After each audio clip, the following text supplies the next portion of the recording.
여러분 안녕하세요. 라일리입니다. 오늘은 리딩 스킬 마지막 시간. 주제 문장 없다입니다. Part 1. 지문 유형 설명. 사실 원래 주제 문장은 있었어요. 지문에 있었는데 공무원 시험이 사실 변별력을 내야 하는 시험이다 보니까 난이도를 높이기 위해서 지문에서 주제 문장을 삭제한 상태로 공무원 시험에 출제를 하기도 합니다. 물론 이런 경우가 그렇게 흔한 경우는 아니지만 그래도 1년에 한두 개 문제가 충분히 나올 수 있다라는 거예요. 그러면 우리가 어떤 상황에서든 사실 우리는 독해 문제를 잘 풀어야 되기 때문에 이것에 대비해서 우리가 연습하는 시간이 필요합니다. 그러면 주제 문장이 있었는데 그걸 삭제한 상태로 출제가 됐으니 우리가 보는 지문에는 주제 문장이 없는 거예요. 이런 경우 우리 어떻게 문제를 풀어야 되냐? 주제 문장을 못 찾는다 하더라도 중심 소재는 있을 거예요. 그래서 글의 초반에서 중심 소재를 찾아요. 그리고 논리적 흐름을 파악하면서 글쓴이의 의도를 파악해야 되는데요. 팁을 하나 드리자면 첫 번째, 영어에서 글은요. 추상적인 거, 포괄적인 거에서 점점점 구체적으로 넘어갑니다. 그래서 포괄적인 그리고 일반화된 내용이 나오고 그 다음에 구체적인 예시가 나온다는 거죠. 그리고 두 번째, 시간 흐름은요. 과거에서 미래로 흐릅니다. 그리고 세 번째, 문제가 먼저 나오고 그거에 대한 해결책이 나옵니다. 해결책이 먼저 나오고 문제가 나오는 경우는 없어요. 반드시 문제 그리고 해결 이런 구조로 글이 흘러갑니다. 그래서 이런 것들을 포함해서 논리적 흐름을 파악하면서 이 글의 중심 소재와 이 중심 소재 무엇에 대해서 얘기를 하려고 하는지 그 주제를 파악하는 게 필요하다라는 거죠. 그럼 이제부터 우리 기출문제 풀어볼까요? Part 2 기출 엿보기 2016년 사회복지직 9급 문장 삭제입니다.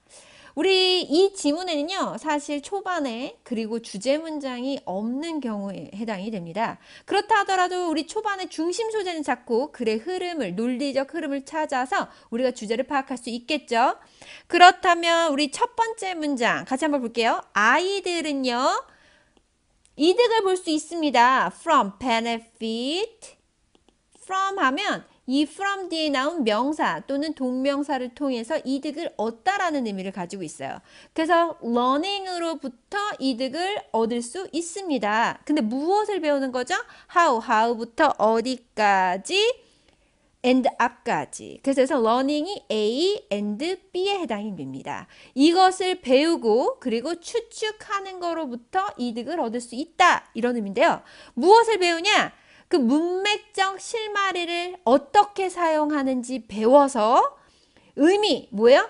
From context. 문맥상으로부터 의미를 추측하는 거로부터 이득을 얻을 수 있다라고 얘기를 하는 거죠.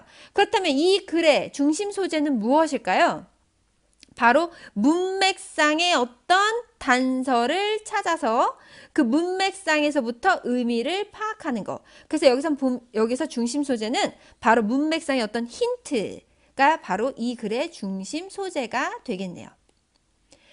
그 다음 문장 볼게요. 그래서 이것은요 바로 전략입니다. 어떤 전략? 아이들이 사용할 수 있는 전략이에요. 언제 사용할 수 있느냐?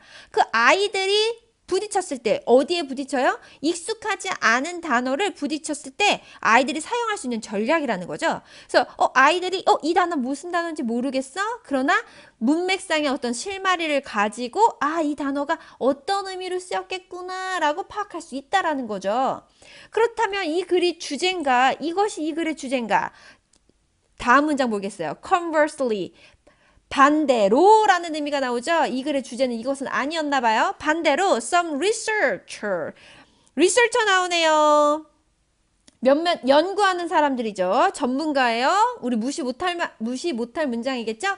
전문가들은요 point out 이걸 지목합니다. teaching 이걸 가리키는 것을 추가로 how저를 가리키는 것을 추가로 아이들은 또한 이것도 배워야 합니다. 이거죠. 무엇을 가리키는 거예요? 어떻게 문맥상 단서를 사용하는지. 이거 앞서 나왔던 내용이겠죠. 이거를 당연히 가르쳐야 되지만 이거 말고도 아이들은 배워야 한대요. 뭘 배워야 된대요? 이 문맥상의 단서들이 항상 도움이 되지 않는다라는 거. 누구에게 도움이 돼요? 독자들이 그 친숙하지 않은 단어의 의미를 이해하는데 항상 도움이 되지 않는다라는 것 또한 알아야 된다라는 거죠. 그렇다면 여기서 두 가지 얘기가 나왔어요. 바로 중심 소재, 문맥상 어떤 단서가요. 도움이 되기도 하지만 도움이 아니기도 합니다. 라고 얘기를 하는 거죠. 이 두 가지 사항을 둘 다 얘기를 하고 있어요. 그 다음 문제 같이 볼게요. example. 하나의 예시인데요. 이 문장은 바로 앞 문장에서 나왔던 이 예시를 나타내는 거겠죠. 그래서 여기서 말한 예시는 뭐예요? 항상 도움이 되지 않는다라는 그 예시가 나와줘야 되겠네요. 이 예시는요. 바로 having a child. 여기서 having은 오형식 동사. 아이를 선택하게 하는 것이 바로 그 예시 중에 하나입니다. 뭘 선택해요? 단어를 선택하겠죠. enormously or and giant. A and B를 선택하게 하는 것이 하나 예시가 된다는 거죠. 어떤 문장에서? 샌드위치에 관한 문장에서. 일단 3번 문장이 바로 앞 문장에 대한 예시가 나온다고 하면 여기에서 친숙하지 않은 단어를 유추하는 데 도움이 안 된다라는 그 부연 설명이 그 뒤에 나와줘야 되겠어요. 근데 4번 문장 볼게요. 아이들은 필요로 합니다. 배우는 것이 필요로 해요. 어떤 것을 배우는 게 필요해요? 때때로 이런 시간이 있다는 거. 어떤 시간이 있다는 거? 그들이 해결해낼 수 없다라는 그 때가 있다라는 거. 뭐예요? 문맥적인 단서에서 의미를 파악하지 못하는 때가 있다라는 것을 배워야 합니다. 라고 얘기를 해요. 일단 여기서 중요한 내용을 짚고 넘어가도록 하겠습니다. 4번 내용이 3번에 부합하냐 부합하지 않느냐 이걸 앞서 제가 아까 앞에 뭐라고 얘기를 했냐면요. 논리적 글의 흐름을 파악해야 된다고 했는데 기본적으로 논리적 글의 흐름은 추상적인 거 그리고 일반적인 거에서 구체적으로 넘어간다고 얘기를 했는데요. 3번 문장은 하나의 예시로 바로 샌드위치를 설명하는 문장이 나왔어요. 그럼 그 뒤에는 그보다 더 구체적인 내용이 나와줘야 되는데요. 갑자기 일반적인 3번 앞에 있었던 도움이 되지 않는다라는 추상적이고 일반적인 내용이 다시 등장하는 거죠. 4번 문장이 3번 내용에 부합하는지 같은 내용인지 아닌지 이거 내용에 앞서 더 중요한 것은 논리적 글의 흐름에 맞지 않다라는 거예요. 그러면 3번 또는 4번 둘 중에 하나가 잘못됐다라는 건데요. 여기에서 3번이 잘못됐는지 4번이 잘못됐는지 어떻게 파악을 하냐?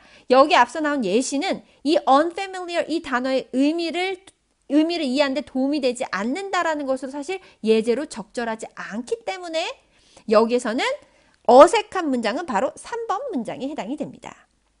오케이. 그렇다면 다시 한번 정리를 해드리자면 주제 문장이 없다. 그러면 우리는 첫 문장에서 무엇을 찾아라? 중심, 소재를 찾아라. 그리고 그 뒤에 논리적 흐름에 부합하는지 그 흐름을 파악하시면 됩니다. Reading Skill A. 주제 문장 없는 연습 문제. 강의는 여기까지 가도록 하겠고요. 사실 이거는 직접 여러분이 여러분 거로 만드는 시간이 필요하겠죠? 그래서 연습 문제를 준비했습니다. 이 연습 문제는 어디서? 앱에서. 그렇다면 여러분은 마음의 준비를 단단히 해주시고 지금까지 했던 리딩 스킬 총 연습하는 시간을 갖도록 하겠습니다. 고고고!